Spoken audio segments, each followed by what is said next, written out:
Bien, Frédéric Ancel, merci d'avoir accepté l'invitation d'ouvrir ce festival. Donc, Frédéric Ancel, pour ceux qui ne le connaissent pas, est maître de conférence à Sciences Po Paris. Il est aussi un chroniqueur régulier sur un certain nombre d'émissions de télévision et de radio. Il est l'auteur d'un nombre assez important d'ouvrages, plus ou moins polémiques, selon certains, il faut le dire quand même.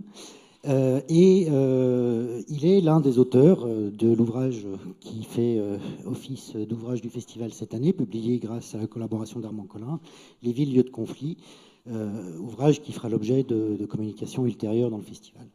Alors, parmi les travaux de Frédéric Ancel, il y a à l'origine une thèse sur Jérusalem absolument fascinante, mais dont il parlera un peu plus tard. Aujourd'hui, il va nous parler de Tel Aviv. Alors, je vais reprendre le pitch qu'il nous a indiqué pour le festival. On dit de Tel Aviv depuis nombre d'années. On dit beaucoup de choses de Tel Aviv depuis nombre d'années. Ville du high-tech, de la culture, de la liberté sexuelle, du farniente ou encore des universités, mais pas qu'elle a revêtu une importance géopolitique majeure. Alors, Frédéric Ancel, où réside cette importance géopolitique de Tel Aviv que, apparemment, jusqu'à maintenant, peu de gens ont réalisé? Merci beaucoup.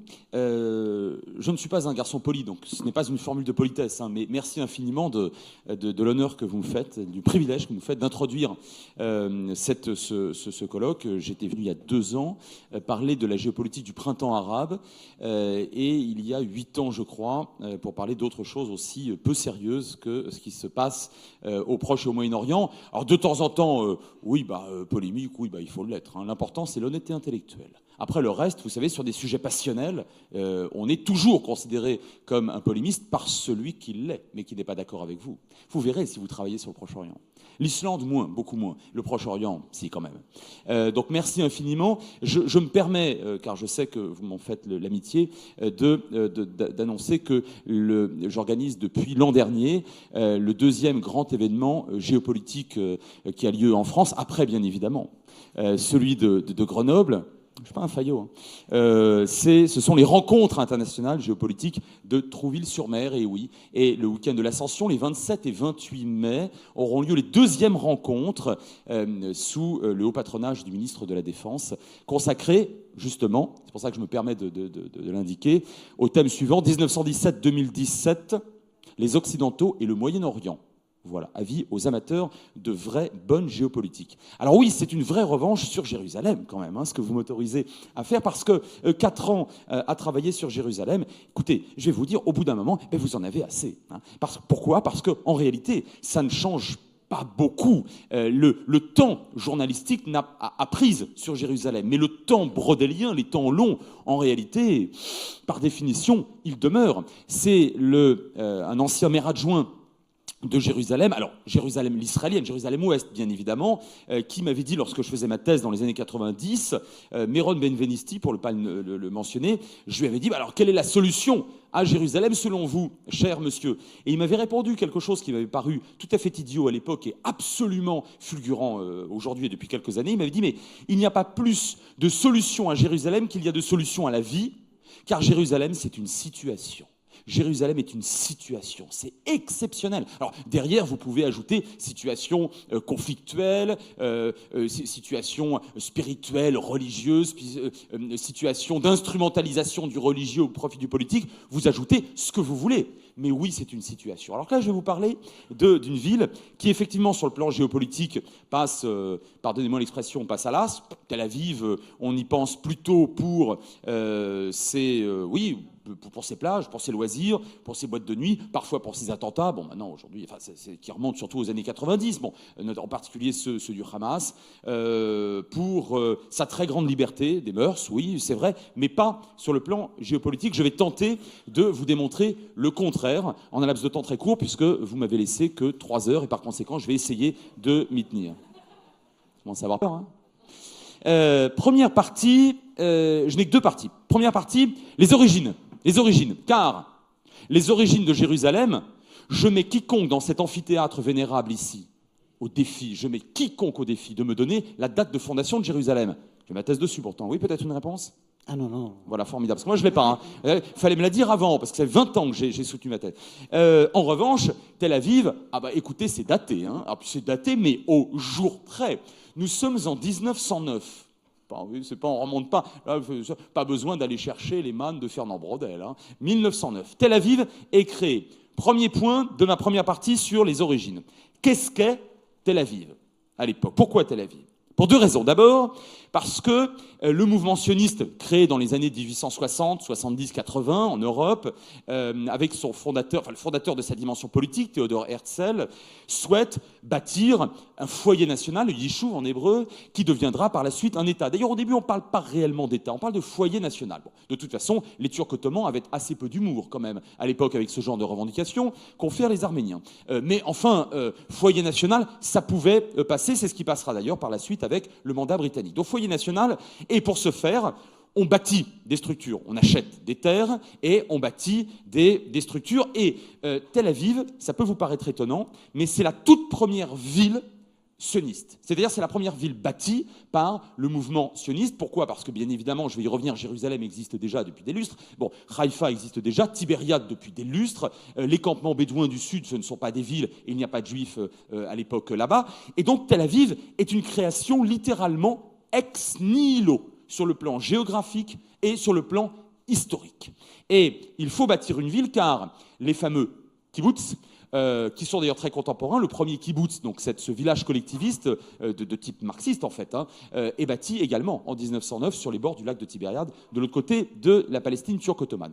Tel Aviv est la première ville. Il en faut bien une. Jusqu'à présent, ce sont des fermes collectives et des villages collectivistes qui se sont créés. Et les sionistes, les premiers sionistes ont été des paysans, essentiellement des paysans. Et là, des citadins, tout de même, en provenance d'Europe, la quasi-totalité du mouvement sioniste vient d'Europe centrale et orientale à l'époque, veut une ville. Alors qu'est-ce qu'on va faire? On va bâtir une ville et on va la bâtir comme ça se fait généralement sur le pourtour méditerranéen, au bord de la mer. Alors on va voir que ça va avoir une importance, tout à l'heure on va voir ça, relativement stratégique, mais ça correspond surtout à quelque chose d'évident pour un mouvement qui s'appuie sur un réalisme, une technicité, d'ailleurs j'ai envie de dire un technicisme. Dans l'idéologie du mouvement sioniste, vous avez réellement des villages et des villes qui doivent être, et des champs qui doivent être travaillés, tracés au cordeau, les rues tracées au cordeau, tout ça doit être extrêmement rationnel, un petit peu haussmannien, quelque part, on va voir ça tout à l'heure, un petit peu Bauhaus aussi, mais vous voyez, quelque chose qui ne ressemble absolument pas à ce qui existe jusque-là, et notamment pas Jérusalem. Deuxième point de cette première sous-partie, qu'est-ce qu'est réellement Tel Aviv? Eh bien, c'est un projet fondamentalement européen. C'est européen. Et c'est certainement la problématique la plus grave du point de vue de ce qui sera ensuite l'antagonisme avec les Arabes de Palestine.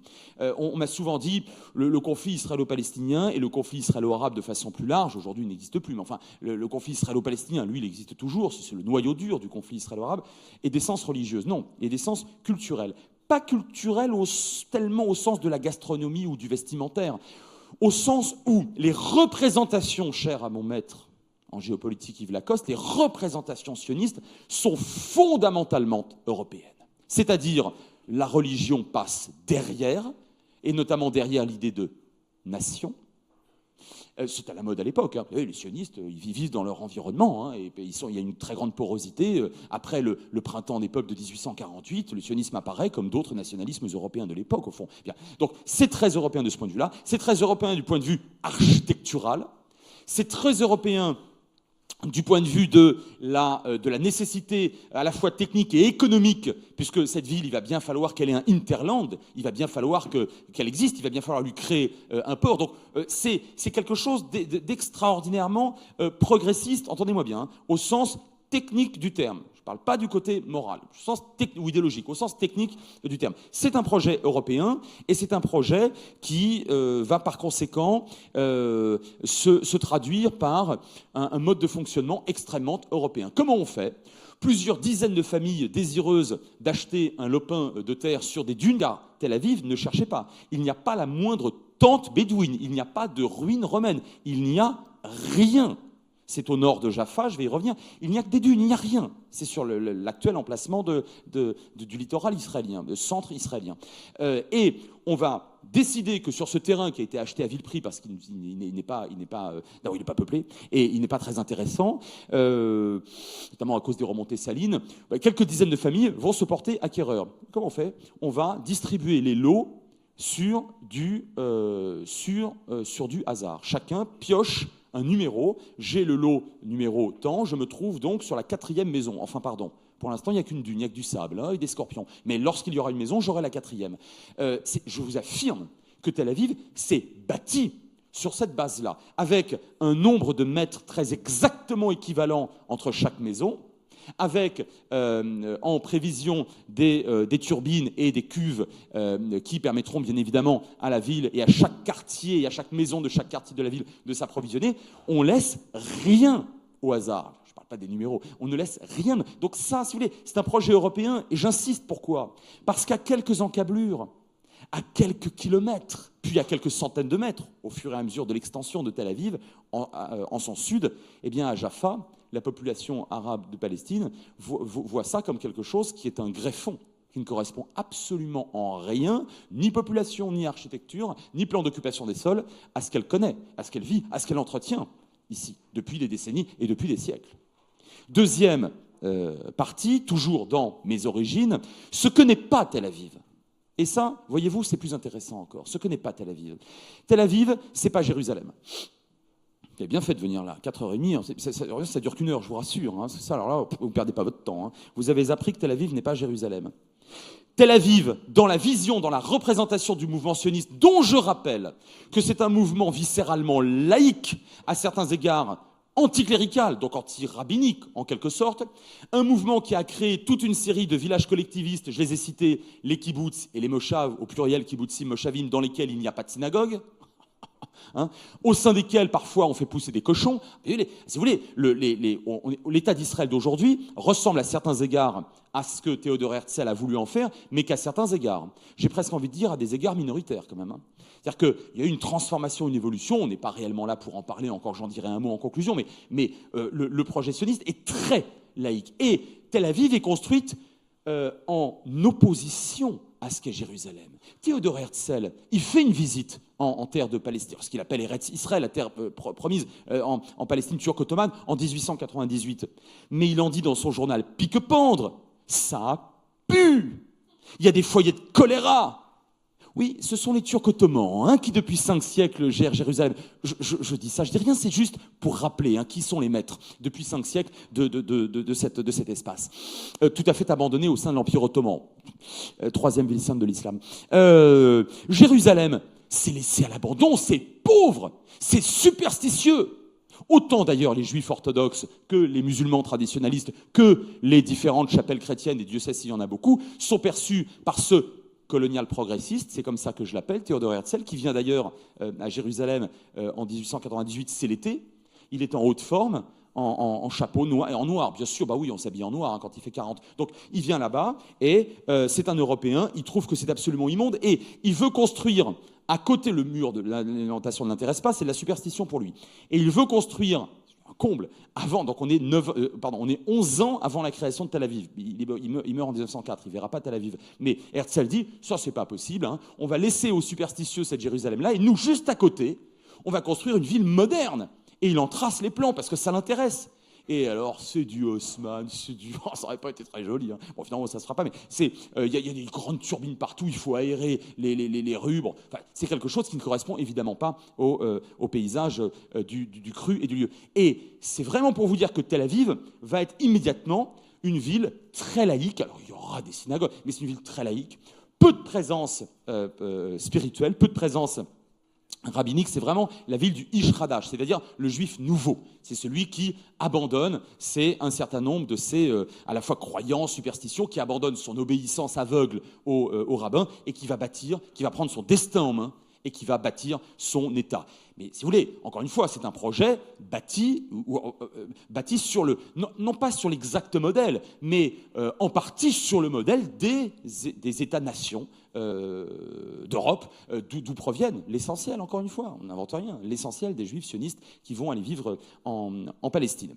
Et deuxième point de cette deuxième partie, ce que n'est toujours pas Tel Aviv, donc c'est pas du tout Jérusalem, ce que n'est pas Tel Aviv, et là on entre dans le vif du sujet, très très géopo, c'est pas Jaffa. C'est pas Jaffa. Qu'est-ce que c'est Jaffa ? C'est un très très très ancien port, une ville portuaire qu'on retrouve, c'est Joppé de la Bible, alors là pour le coup, elle a ses lettres de noblesse, hein. Elle a ses références historiques. Jaffa est une ville naturellement arabe, car la grande majorité, l'immense majorité de la population de Palestine à l'époque est arabe, bien évidemment.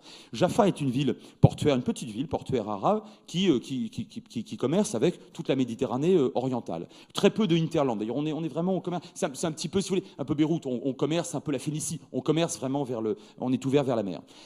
Les sionistes, qui ne sont pas tous naïfs, la plupart le sont. Je répète, la plupart le sont. Vous savez, à Odessa, il n'y a quand même pas beaucoup de présence musulmane. Hein. À Saint-Pétersbourg non plus, je ne connais pas. Présence arabe à Varsovie, rare, en 1890. Donc, je ne connais pas. Mais vous avez tout de même un certain nombre de leaders du mouvement sioniste qui se disent on ne va pas forcément toujours être très très bien accueillis. On va bâtir un port, car nous avons besoin d'un port d'une ville juive. Pas parce qu'on n'aime pas la manière dont mangent les Arabes. Ce n'est pas le problème. C'est très géopolitique. Si demain, nous devons faire venir, comme le prévoit le mouvement sioniste dans sa vocation originelle, hein, je vous rappellerai ou je ne vous le rappellerai pas qu'en août 1897 a lieu le premier congrès sioniste à Bâle, en Suisse, et Herzl, devant les 200 tout premiers congressistes, dit bah voilà, le but du sionisme est le suivant, un foyer national en Eretz Israël, donc Palestine ottomane de l'époque, hein, et deux, le rassemblement des Juifs du monde entier, il y en a plus ou moins 15 millions à l'époque, dans ce foyer. On les rassemble comment ? Par avion ? 1897 ? Merci. Donc, et puis les voies de chemin de fer, vous pouvez toujours courir pour aller ramener par voie de chemin de fer. Il y en a une, les Ottomans sont en train de la construire grâce aux ingénieurs et aux fonds allemands. Elle fait Damas-la-Mecque. Bon, il y a peu de Juifs à Damas, il n'y en a aucun à la Mecque. Donc, voilà. Donc les Juifs, les 15 millions de Juifs, ils vont arriver comment ? Ils vont arriver par bateau. C'est possible à Jaffa ? D'abord, le port est petit. Ils vont accepter les Arabes ? Voilà. Et ça, si vous voulez, aux origines de Tel Aviv, vous avez ce que je vous ai dit, mais il y a aussi, quand même, quelque part, chez certains, pas beaucoup, mais ils vont l'emporter, la décision qu'il faut construire à quelques kilomètres, sur la même côte, une ville qui sera détenue par des membres du peuple juif. Et là, on est sûr que le port sera toujours ouvert pour accueillir les bateaux d'immigrants. Deuxième partie. On avance un peu dans le temps. La fonction et la centralité de Tel Aviv. Tel Aviv va réellement devenir une ville, et même une zone d'ailleurs, on parle du Grand Tel Aviv, centrale, dans les années 20, 30, 40, et au fond, jusqu'aux années 70, et après, on va voir que ça bascule. D'abord parce qu'il y a une progression forte des immigrants sionistes d'origine citadine. Parce que, voyez-vous, la première alia, donc première vague d'immigration, 1881, c'est que des paysans. Ils achètent des lopins de terre. D'ailleurs, en général, ils meurent de la malaria. En Galilée, dans les basses vallées de Galilée, c'est infesté de moustiques. C'est bon. En tout cas, ce sont des paysans. Deuxième et troisième aliotes, au pluriel, celle de Ben Gurion, de Golda Meir, pour ceux à qui ces mots sont un peu familiers. Ce sont des gens qui, pour l'essentiel aussi, sont des cultivateurs. Hein, le Ish Radash, c'est le juif nouveau qui aime sa terre et qui va la cultiver, et par conséquent qui prend son destin en main et qui ne fera pas le métier d'usurier que font depuis des siècles et des siècles les juifs en Europe à cause des goyim, c'est-à-dire les non-juifs. Bon, le juif nouveau. Seulement la quatrième alia, qui commence après la Première Guerre mondiale, pour la première fois, elle est citadine et elle veut être absolument citadine. C'est une alia d'origine polonaise. Et la cinquième vague d'immigration qui aura une incidence absolument fondamentale, elle est allemande, à partir de 1933, évidemment. Et là, elle est allemande et autrichienne. Très haut niveau de technicité. Et puis alors, les juifs agriculteurs en Allemagne, en 1933, je ne jurerais pas qu'il n'y en ait seulement eu un seul. Donc ce sont des citadins, bien évidemment. Et ils arrivent en Palestine, alors britannique à ce moment-là, sous mandat britannique, parce qu'ils n'ont pas le choix. Hein. Je vous rappelle que les frontières de tous les pays occidentaux sont fermées, après l'avènement d'Hitler. Ils arrivent en Palestine, ils veulent vivre dans des villes. Hein. Et il y a une seule vraie, pas encore grande ville, mais ville un peu moderne. Et pour cause, elle vient d'être créée, c'est Tel Aviv. Ils vont aller vivre à Tel Aviv. Et là, vous avez, et certainement pas, mon Dieu, à Jérusalem. Donc, vous allez avoir une progression fulgurante au regard de l'origine et de la volonté citadine, surtout de la 4e et de la 5e vague d'immigration sioniste. J'ajoute d'ailleurs que les Britanniques, qui prennent le territoire, comme vous le savez, en décembre 17, ils chassent les Ottomans, Jérusalem est prise en décembre 1917, qui établissent leur mandat sur la Palestine. Ils sont, dans un premier temps, la première décennie, elle est plutôt favorable au sionisme. Les Britanniques laissent plutôt, pour plein de raisons sur lesquelles on pourrait revenir, notamment anticommunistes, pour lutter contre la révolution communiste à laquelle avaient adhéré beaucoup de jeunes juifs. Donc, le mandat est plutôt favorable. Donc Tel Aviv se développe de manière tout à fait libre, avec des capitaux qui viennent de l'extérieur. Ça se gâte à partir de 29. Mais jusqu'en 29... Et jusqu'en 1939, le livre blanc qui bloque quasiment l'immigration, il y a une très forte progression pour la raison que je viens de vous dire. Deuxième point, cette centralité de Tel Aviv va être acquise parce que Jérusalem et parce que les autres villes de la région sont dangereuses. Elles sont de plus en plus dangereuses. Pourquoi de plus en plus dangereuses ? Parce que la première rixe la première fois que le sang va couler entre juifs sionistes et arabes de Palestine, c'est 1921, et c'est précisément à Jaffa. Mais à partir du moment où Tel Aviv devient de plus en plus importante et elle va compter en une décennie une centaine de milliers de personnes, ce qui est beaucoup pour ce petit pays, la dangerosité, elle va se porter plutôt dans les montagnes, dans les corridors et sur les petites implantations isolées, les villages isolés, et Jérusalem. Jérusalem, c'est un corridor, c'est un cul-de-sac. La Jérusalem juive, Jérusalem-Ouest, elle est minoritaire par rapport au reste de Jérusalem et à tous les villages qui se trouvent, géographie, géopolitique, qui se trouvent en surplomb de la route qui mène de la côte, donc de Tel Aviv à Jérusalem, et par conséquent, ça devient dangereux d'y habiter, surtout à partir de 1936. Pourquoi ? Parce qu'en 1936, vous avez la grande révolte arabe d'Adjamin al-Husseini, la première grande révolte palestinienne, en fait. Alors, contre les Britanniques, bien sûr, beaucoup, mais enfin aussi contre le mouvement sioniste. Et vous avez beaucoup de gens qui, sur les routes isolées, tombent, meurent, et y compris à Jérusalem. Tel Aviv, beaucoup moins, parce qu'il n'y a pas de présence arabe à Tel Aviv. Autrement dit, celui qui veut vraiment faire le coup de feu à Tel Aviv, a priori, il sait qu'il n'en sortira pas, il peut toujours y aller, il va tuer des gens, mais il va se faire attraper. Enfin, bon. Donc, parce qu'il y a une quasi-totalité de la population qui est juive. Et donc, pour des raisons liées à la dangerosité des autres territoires lors de la révolte de 1936-1939, Tel Aviv, là aussi, va voir affluer davantage encore de juifs dans ses murs. Troisième point, en 1947 et 1948, pendant la guerre dite d'indépendance par les Israéliens, ou première guerre israélo-arabe, en fait de 1947 même à début 1949, eh bien, Tel Aviv va être va être totalement épargnée. C'est joué à pas grand-chose. Mais Tel Aviv est épargnée parce qu'elle est loin. Là, on parle de 2 départements français, là, quand même, sur l'ensemble du territoire, dont un vide de population. Donc, il y en a vraiment un sur lequel on se bat, quand même. En gros, c'est la Dordogne. Bon, alors, Tel Aviv est loin de la ligne de front en 1948, bref, est à 14 km. Bien. Donc, mais à l'époque, c'est loin, le front est partout. Et la proclamation de l'État d'Israël ne se fait pas à Jérusalem. C'est pas à Jérusalem. C'est pas possible. Jérusalem est assiégée par les forces arabo-palestiniennes. C'est pas possible. Donc, les ministres, enfin les pré-ministres, le chef de l'exécutif sioniste, David Ben Gourion, la plupart des généraux, les officiers et la majorité démographique de la population juive se trouvent soit dans Tel Aviv, soit à Haïfa plus au nord, mais de toute façon sur le littoral. Et c'est donc à Tel Aviv, le 14 mai 1948, et certainement pas à Jérusalem, que David Ben Gourion proclame la création de l'État d'Israël. Et c'est à partir de Tel Aviv qu'effectivement, les bateaux d'immigrants qui avaient été bloqués par les Britanniques jusque-là, du fait du livre blanc de 1939, vont arriver en masse, certains le bras tatoué, certains sortent directement des camps. Bon.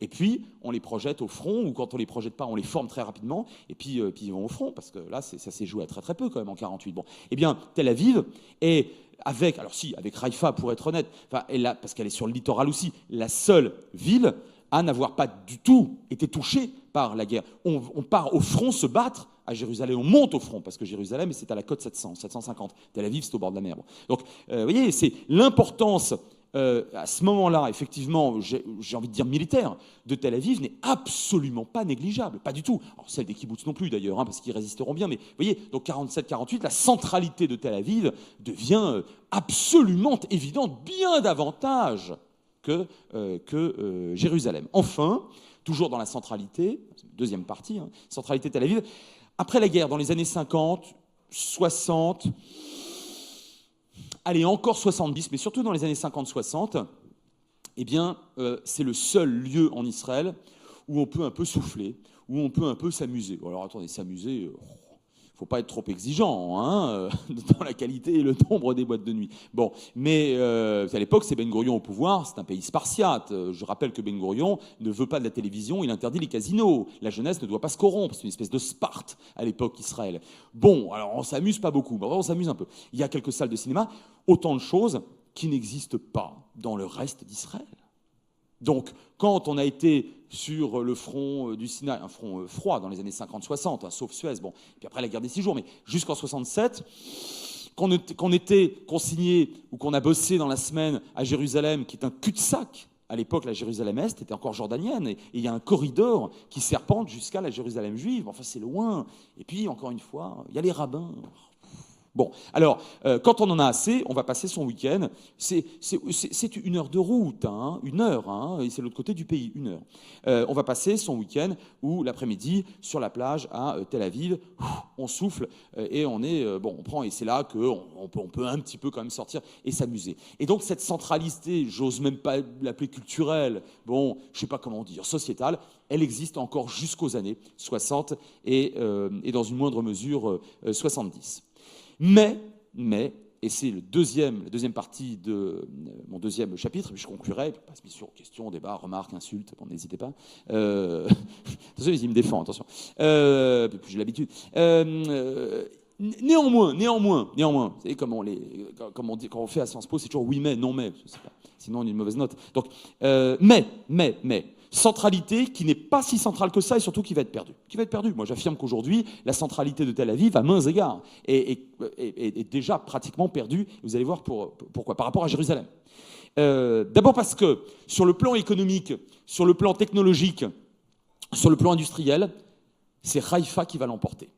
Alors, ça peut paraître étonnant, mais en réalité, il n'y a jamais eu de grand port à Tel Aviv. Finalement, ce qu'avaient prévu les sionistes en 1909, ça s'est avéré précieux et important. Bon, dans les années 30, 40, je vous l'ai dit, en termes de sécurité, il y avait un port, on accueillait les bateaux d'immigrants et ensuite les bateaux de commerce. Mais en réalité, Haïfa existait déjà et ce port avait été davantage favorisé par les Britanniques. D'abord parce qu'il est en eau profonde, et ben oui, la géographie, on y revient quand même, hein, qui sert d'abord à faire la guerre. Mon maître Yves Lacoste. Donc, Haïfa, en plus, c'est loin du front également. Il y avait déjà un niveau de technicité très important. Il y avait déjà des installations industrielles et par conséquent, Tel Aviv est resté, si vous voulez, accru du point de vue démographique, beaucoup et un peu culturel. Mais là où on bossait, et où on bosse toujours, hein, on ne s'amuse pas tellement, hein, franchement, c'est Haïfa. Et on ne s'amuse pas parce que les plages à Haïfa, il n'y en a pas beaucoup. Et il n'y en a pas beaucoup pourquoi ? Parce que c'est toutes les installations industrielles, il y a des usines de retraitement des eaux. Enfin, franchement, je ne suis pas anti-office du tourisme israélien, mais si vous voulez aller à la plage, n'allez pas à Haïfa. Et Haïfa a été construite surtout en hauteur, sur le mont Carmel. On pourrait revenir sur le pourquoi de Haïfa. Enfin, bon, l'an prochain, on fera Haïfa. Alors, donc, si vous voulez, le Haïfa avait plusieurs décennies d'avance sur Tel Aviv. Donc, c'est là que s'est concentrée l'industrie. Pas du tout à Tel Aviv. Tel Aviv n'a jamais réellement été une ville industrielle. Et aujourd'hui, vous avez un port, mais c'est un tout petit port de plaisance. Il y a un minuscule port de pêche. Et c'est surtout là qu'on prend des verres et que se trouvent les boîtes de nuit et les restaurants parce qu'on est face à la mer et quelques voiles très jolies. Mais c'est absolument pas une zone portuaire. Hein. Ashdod au sud et Haïfa au nord sont deux zones portuaires très importantes. Eilat, bien sûr, sur la mer Rouge, naturellement. Deuxième point, deuxième frein sur cette centralité de Tel Aviv, et là c'est très important, juste avant de conclure, c'est vraiment fondamental, je crois, c'est la centralité politique et institutionnelle. Jamais, vous m'entendez, jamais, à Tel Aviv, il n'y a eu comme institution autre chose que le ministère de la Défense, toujours pour la même raison. C'est éloigné de la ligne verte de 1967, et même si aujourd'hui les Israéliens, franchement, c'est moi qui vous le dis, hein, n'ont pas grand-chose à craindre d'une coalition ennemie arabe. Enfin, je veux dire, faute de combattants. Il faut être extrêmement sérieux. Bon, donc, malgré tout, on est quand même un peu plus éloigné. On est au bord de la mer, on est plus éloigné. Donc, le ministère de la Défense, la Kyria, a toujours été à Tel Aviv, et c'est encore le cas aujourd'hui. C'est la seule et unique institution israélienne fixée à Tel Aviv. Toutes les autres, depuis 1949, vous m'entendez bien, depuis 1949, et d'ailleurs l'élection de la première Knesset en janvier 1949, se trouvent à Jérusalem. Toutes. C'est pas pour ça que je suis en train de vous dire que Jérusalem est la capitale reconnue d'Israël. Ce n'est pas. C'est la capitale aux yeux des Israéliens, mais ce n'est pas reconnu internationalement, comme vous le savez. Mais moi, ce que je vous dis, très techniquement et objectivement, c'est que de la Banque centrale à la maison du président de l'État, en passant par celle du Premier ministre, le vrai chef de l'exécutif, et absolument tous les ministères, et bien sûr la Knesset, naturellement, tout est à... et le cimetière militaire, enfin, tout est à Jérusalem. Et ça, c'était la volonté très forte, très dure de David Ben Gourion et de son entourage, qui pourtant, je vous le répète, n'étaient pas des gens très pratiquants, voire pas pratiquants du tout. Et certains assumaient carrément une forme d'athéisme. Oui, mais le judaïsme, avec donc Jérusalem en son centre, religion nationale. Mais il n'y a pas qu'en Israël qu'on voit ça. Il n'y a pas qu'en Israël qu'on voit ça, vous savez très bien. Donc c'est vachement intéressant cette histoire de garder, même quand c'était la petite Jérusalem-Ouest, engoncée au fond du corridor jordanien de 48 à 67, et que c'était une petite ville de province, toute moche, qui n'avait même pas le mur des lamentations en son sein, eh bien, malgré tout, c'était là Jérusalem, sans aucun doute sur le plan idéologique, pour s'ancrer dans les siècles. J'allais dire qu'à Tel Aviv, on s'ancrait dans un espace pragmatique, un nouvel espace et un nouvel homme juif, mais avec Jérusalem, on s'ancrait dans la légitimité des siècles. Et c'est la raison pour laquelle tout est à Jérusalem aujourd'hui. Et les références des premiers ministres israéliens, mais qu'ils soient travaillistes ou nationalistes, c'est évidemment Jérusalem. Je ne vous parle même pas des partis ultra-orthodoxes ou sionistes religieux, évidemment. Bon, là, c'est une évidence absolue. Vous voyez, et ça c'est quelque chose qui date de 49, depuis le début. Alors, je voudrais conclure en deux mots. Le premier, c'est le suivant. Il y a en Israël, dans la société israélienne, une vraie polarisation. Je n'invente rien, je le voyais déjà dans les années 90 quand je bossais sur cette société. Il y a une vraie polarisation entre religieux et laïcs. Mais je devrais dire entre ultra-orthodoxes, les hommes en noir, comme on les appelle souvent, et les laïcs réellement très laïcs ou libertariens. Après, appelez ça comme vous voulez, il y a plein de nuances dans la palette. Et cette polarisation, elle se retrouve à la Knesset sur le plan politique, bien sûr, mais elle se retrouve, j'allais dire, tout naturellement et encore plus naturellement sur le plan géographique. Les uns supportent de moins en moins de vivre aux côtés des autres. Alors qu'est-ce qui se passe depuis quelques années ? Eh bien, toute une partie nord, donc septentrionale et maintenant centrale de Jérusalem, est devenue noire, c'est-à-dire ultra-orthodoxe. Tandis qu'à Tel Aviv, ils sont très très peu nombreux. Ou alors ils ont un seuil de supportabilité qui est quand même extrêmement élevé en termes de mœurs. C'est pas leur caractéristique principale. Donc à Jérusalem et dans certaines implantations, et puis dans d'autres villes et villages. Ah, je vois qu'il me reste 50 minutes. Ah non, il n'y a pas le 0, non, 5 minutes, pardon, excusez-moi. Ça tombe bien, je conclus vraiment. Alors qu'à Tel Aviv, sont venus ces dernières années habiter, pas tellement, contrairement à ce qu'on pourrait croire, des Juifs venant de France. Vous savez, depuis une dizaine d'années, il y a des milliers et des milliers de Juifs français qui partent en Israël. Pas tellement à Tel Aviv. Pas tellement les Américains ou les Canadiens ou les Juifs sud-africains, pas tellement. Parce que l'Alia, ces dernières années, elle est plus familiale, plus traditionnaliste, parfois plus religieuse et en tout cas plus nationaliste que dans les années 60, 70 et 80. Ah ben donc ça va pas, on va pas à Tel Aviv. On va s'installer à Jérusalem ou dans les implantations.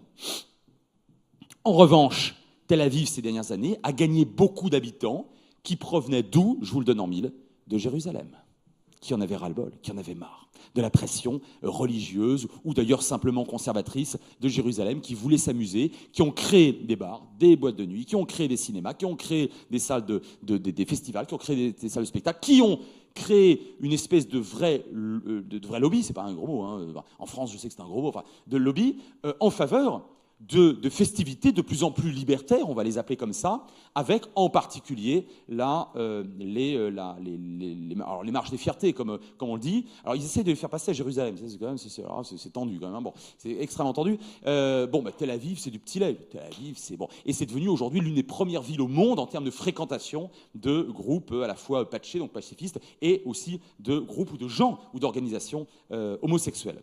Dernier point, vous avez aujourd'hui, je dirais, avec Tel Aviv, pour l'État d'Israël et même pour des gouvernements nationalistes alliés aux religieux, comme c'est le cas avec celui de Netanyahou qui prévaut maintenant, vous avez avec Tel Aviv une véritable vitrine. C'est devenu une vitrine intéressante du point de vue géopolitique, du point de vue quelque part diplomatique. C'est-à-dire que lorsque des diplomates israéliens ou lorsque des premiers ministres israéliens se font tancer, parfois sévèrement, à l'ONU ou dans toutes les autres institutions, y compris d'ailleurs dans des cercles culturels dans le monde entier, pour leur politique ou pour la progression des ultra-orthodoxes à Jérusalem, ils montrent Tel Aviv. Mais vous plaisantez. Mais où est-on plus anonyme, plus libre, plus festif qu'à Tel Aviv ? De fait, ce n'est pas faux. Mais vous voyez, on a affaire à une instrumentalisation d'une ville qui a gardé sa centralité, pas tellement du point de vue interne israélien, comme je vous l'ai dit, mais en tant que vitrine diplomatique et culturelle vis-à-vis du monde entier. Je vous remercie.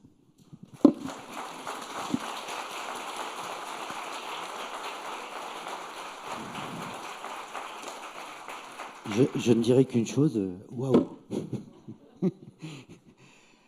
Bien, écoutez, c'est le temps maintenant des questions. Moi, je n'ai pas de raison d'intervenir sur ce qui vient d'être dit, donc la parole est à la salle pour environ 20 minutes. Merci. Attendez, oui, vous avez un monsieur avec un micro là-bas d'abord. Il viendra vers vous ensuite. Pardon, je ne vous avais pas vu, monsieur. Oui, merci. J'ai entendu dire qu'un patriarche juif a épousé une palestinienne. Et donc, en fait, la juiverie, il y a 12 tribus, mais ils oublient la 13e, qui était celle des Palestiniens. Et voilà, et même Begin, qui a été prix Nobel de la paix, parce qu'il voulait mettre ça en fonction, il a été assassiné par des extrémistes juifs. Et maintenant, c'est la guerre. Voilà, ouais.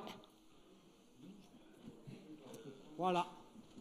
Alors, moi, je suis toujours très heureux au Festival géopolitique de Grenoble, car j'apprends des choses. Et moi, j'aime apprendre. Cher monsieur, je ne me moque pas de vous, j'aime apprendre des choses. Et oui, voilà. Alors, bon, moi, si vous voulez, la 13e tribu, alors là, ils sont beaucoup à la chercher dans le monde entier. Hein. Si c'est les Palestiniens, c'est génial, ça va vraiment, alors on va arriver à un Oslo 3 et on va enfin faire la paix, ça va être très pratique. J'en doute un poil.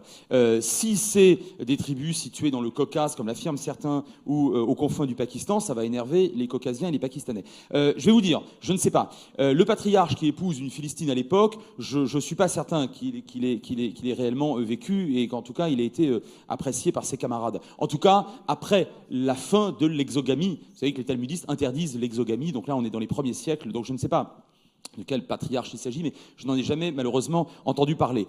En tout cas, Tel Aviv, dans la Bible, n'intervient que 2 fois. Que 2 fois. Jérusalem, c'est 650 fois. À travers Sion, et qui est devenue d'ailleurs métaphoriquement une colline, mais il y a une colline, la colline de Sion, bon, le roi David qui serait enterré à la colline de Sion. Mais Tel Aviv, c'est conceptuel dans la ville, ce n'est pas une ville, parce que vous pourriez me dire, tu vois, quand même, ils ont recréé un truc. Non, pas du tout, Tel Aviv n'était pas une ville. Tel Aviv, ça veut dire, pardon, excusez-moi, j'aurais dû commencer par ça, ça veut dire colline du printemps. Tel, c'est la colline, c'est la hauteur, voilà, colline du printemps. Mais c'est conceptuel. La colline du printemps, dans la Bible, est un concept tout à fait évanescent, ce n'est pas un lieu. Donc, les sionistes étaient de grands romantiques, ils avaient parfois lu la Bible, pourquoi pas la colline du printemps. Mais c'est quelque chose qui ne correspond pas à une réalité ni stratégique, ni encore une fois, citadine dans la Bible. Quant à Begin, cher monsieur, il n'a pas été assassiné. Je pense que vous confondez avec Rabin, mais Rabin ne parlait pas de cette 13e tribu. Begin n'a pas été assassiné. Begin est mort de mort naturelle en 1989. Bien. Madame, ici. Attendez le micro, s'il vous plaît.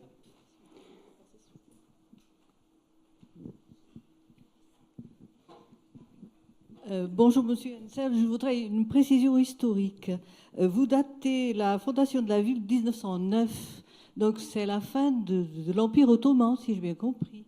J'ai du mal à comprendre, j'ai toujours eu beaucoup de mal à comprendre, même si j'ai lu quelques ouvrages là-dessus, le fait que les autorités ottomanes, qui étaient malgré tout relativement laïques et relativement tolérantes du point de vue religieux, me semble-t-il, et quand même accepter l'arrivée massive de tous ces juifs européens de l'Est, russes, etc., après les pogroms, sans qu'il y ait eu une volonté, tout au moins, soit de les accueillir, après tout, pourquoi pas, soit quand même d'encadrer ces créations de conglomérats humains, voire de villes.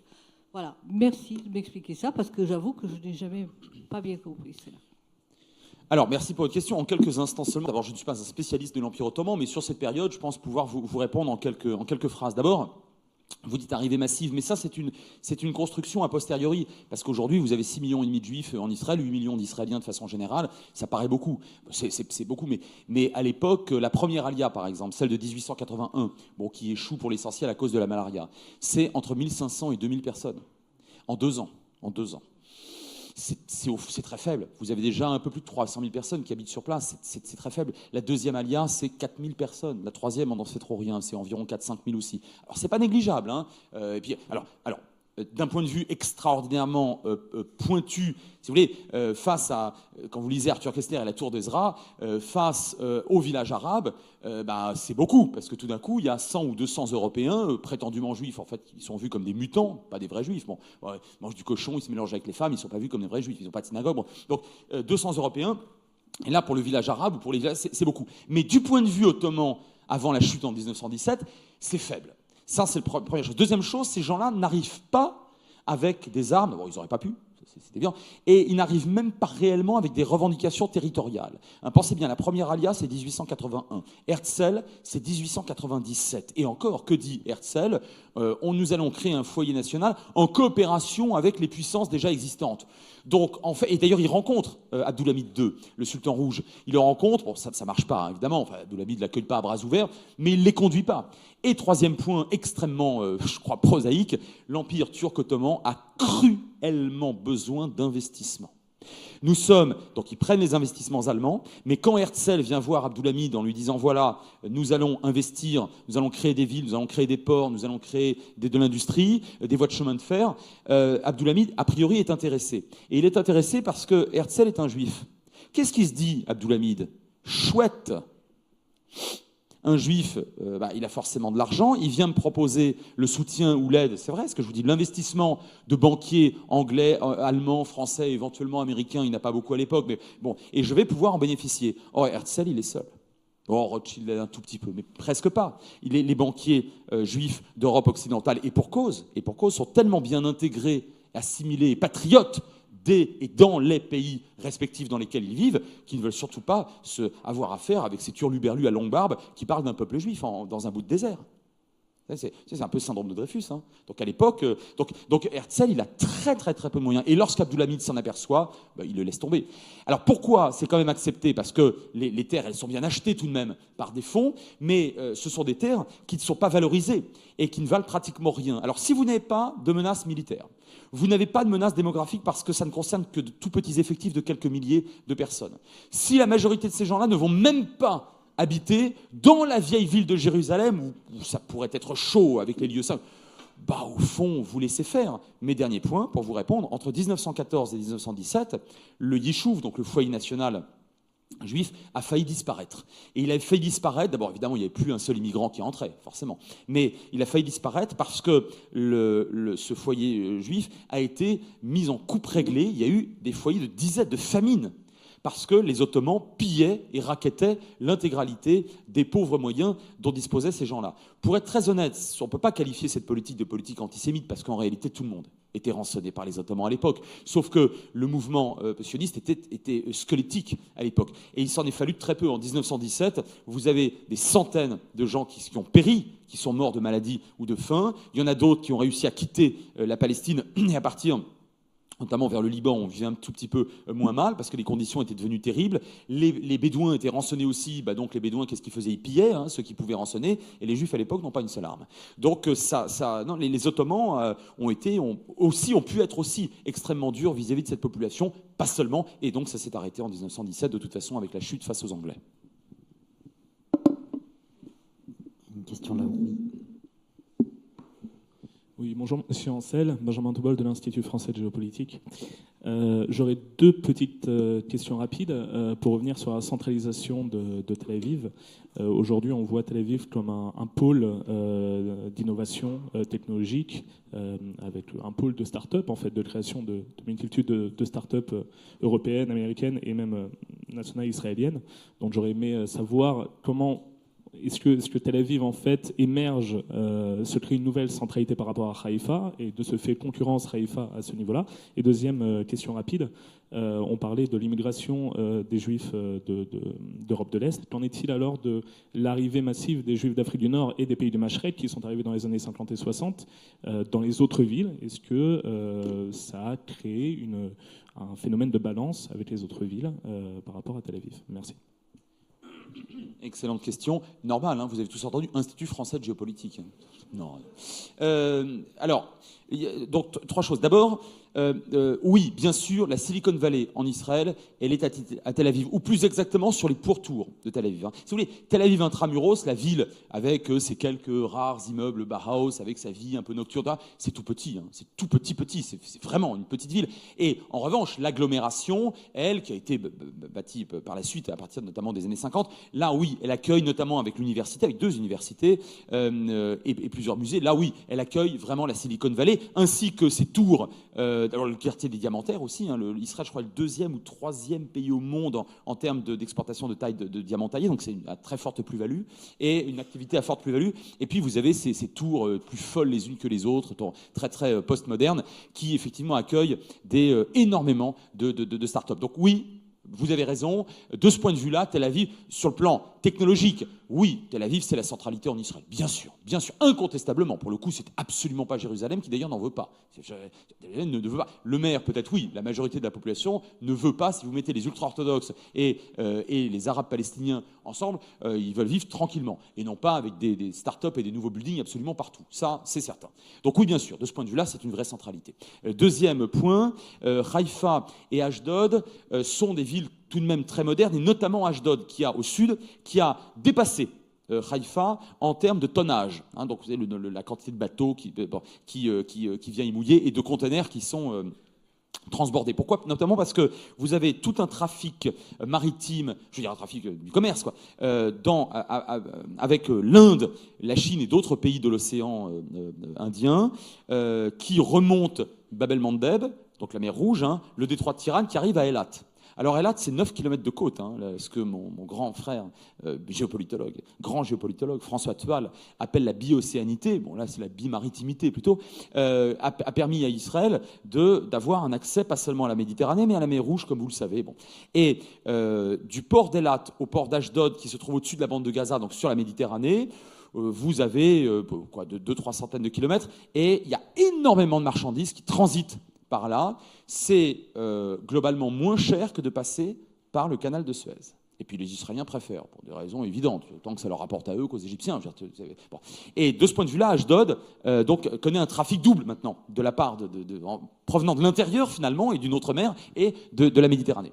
Ça, c'est un point important. Pourquoi? Parce que j'en viens à ta troisième question. Parce que Ashdod est très, très, très majoritairement peuplé de juifs séfarades d'Afrique du Nord, arrivés dans les années 60, 70, un peu 50, mais surtout 60 et 70, avec une majorité de gens d'origine marocaine. Alors, ces gens-là, on ne les a pas tout de suite logés à Tel Aviv.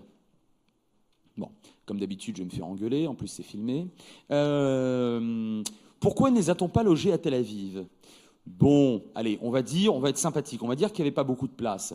Allez, on va être authentique, on va dire que l'intelligentsia ashkénaze, installée donc juive d'Europe centrale et orientale, installée là, fondatrice de Tel Aviv, et installée là depuis, Herzl, il est ashkénaze, pas Zévarad, Herzl, depuis longtemps, n'était pas forcément mécontent que beaucoup d'autres juifs viennent peupler l'état du peuple juif, formidable, mais là où il y avait alors beaucoup de place, et où on n'avait pas eu le temps ou les moyens de les développer, hein, donc dans le désert, oui, mais en même temps, il y a des avantages, hein, sur le plan respiratoire, c'est sympa le désert, c'est bon pour essayer des cures.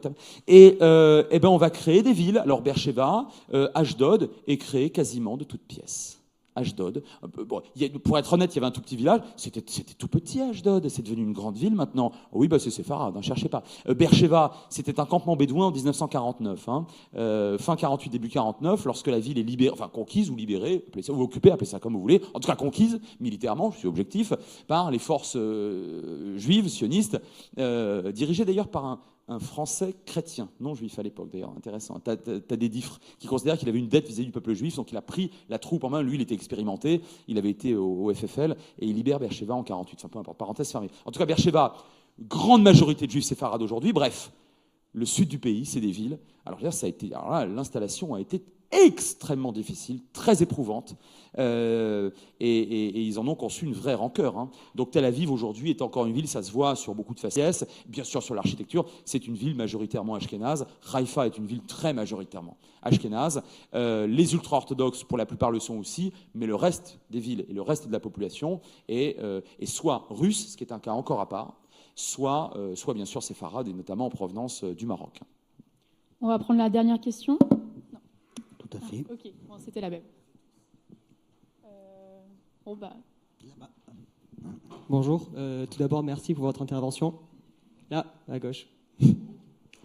Vous avez dit tout à l'heure qu'à Jérusalem, il y avait le Mont des Oliviers, la Knesset, et effectivement, et je me demandais pourquoi, malgré tout ça, elle avait encore du mal à être reconnue internationalement comme la capitale administrative.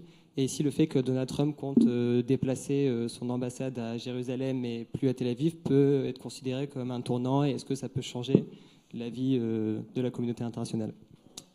Merci. Mais il n'y a que des gens de l'Institut français de géopolitique ici aujourd'hui ou quoi? T'as vu, je le fais bien. Hein, alors, c'est intéressant parce que du coup, ça va nous mener aux perspectives, quoi. J'avais négligé de vous le dire, mais c'était un tort. Il y a eu jusqu'à 8 ambassades à Jérusalem. Jamais les États-Unis. C'était des ambassades de petits pays d'Amérique latine, et notamment d'Amérique centrale. Et puis, après la guerre du Liban, et surtout après la première et définitivement avec la deuxième intifada, pays après pays, ces ambassades ont quitté, enfin ces pays ont installé leurs ambassades à Tel Aviv, niant donc le caractère de capitale de Jérusalem, ce qu'ils reconnaissaient auparavant, par conséquent. Aujourd'hui, il n'y en a plus.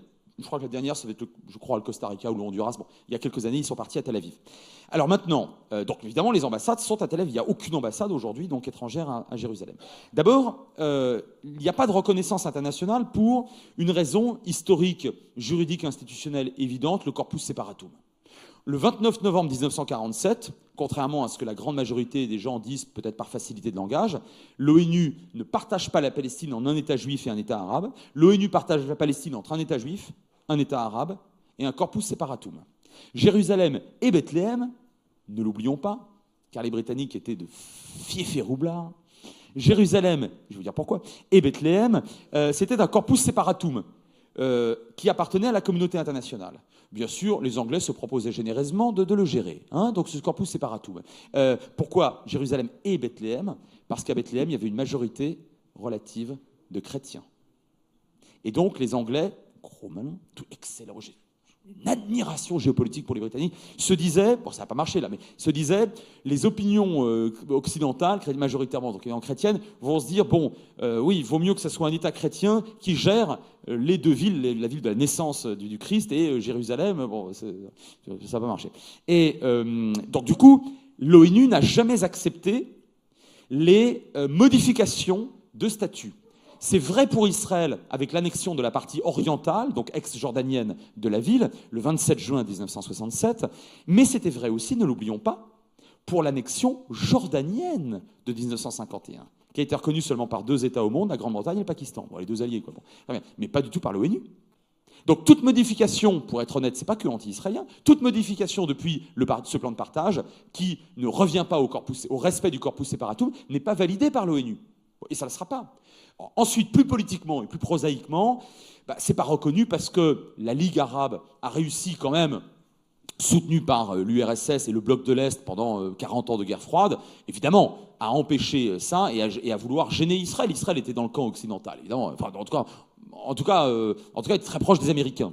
Avec la chute de l'URSS, il y a eu une véritable détente. Et aujourd'hui, sur le plan diplomatique, contrairement là aussi à ce que j'entends souvent, Israël est bien mieux loti. Il y a beaucoup plus de pays qui soit s'abstiennent lors de résolutions de condamnation, soit votent en faveur d'Israël. Non, pas que la Micronésie, hein, non, pas que les îles Palau. Hein, bon, on découvre qu'il y a des îles Palau dans le Pacifique, c'est toujours ça d'intérêt. Non, le Canada, l'Australie, l'Allemagne, non, des pays de toute l'Europe orientale, le Danemark, des pays sérieux. Donc Israël est mieux loti, mais sur Jérusalem, et on l'a vu encore récemment, il y a blocage. Et il y a blocage parce que il y a blocage des négociations avec les Palestiniens. Vous n'êtes pas sans savoir que l'autorité palestinienne, partie prenante à égalité avec Israël et partenaire des accords d'Oslo, en principe, revendique la partie orientale de Jérusalem. Alors, après, on peut toujours discuter sur les frontières, j'en sais rien, moi je suis ni l'un ni l'autre, ils feront ce qu'ils voudront.